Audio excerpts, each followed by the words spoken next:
各位街坊，你哋有冇試過貪平買咗包日本香印提子，返到屋企一食先發現中伏呢？又係我廢佬啊！今次海關真係拉人封鋪，油麻地果欄有批發商將內地提子扮日本貨，罰36000蚊，兼充公成97箱提子，真係大快人心。話說呢，早排海關接獲舉報啦，話市面有啲提子包裝寫住日本產地啦，但其實內地貨啊，海關叔叔放蛇去油麻地果欄一間批發商度試買，個商戶口講就話係內地提子，但個包裝就大隻字寫住日本出產，擺明掛羊頭賣狗肉啦。結果海關檢走97箱提子，價值37000蚊，個老闆最後被判罰36000，真係偷雞唔到蝕渣米。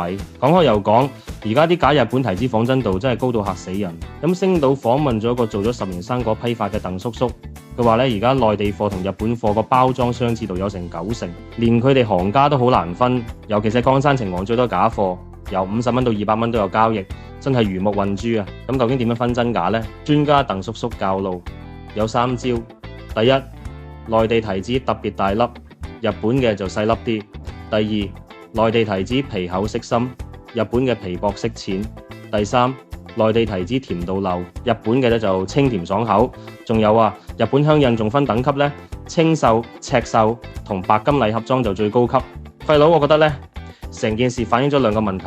第一，商人騙騙，為賺多幾個錢，連誠信都唔要。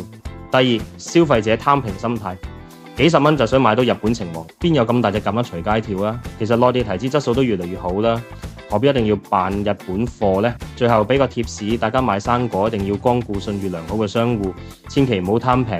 如果見到包裝全日文但賣得好平，9成9係流嘢。記住啊，根據商品說明條例咧，賣假產地貨咧最高可以罰50萬兼坐監5年啦。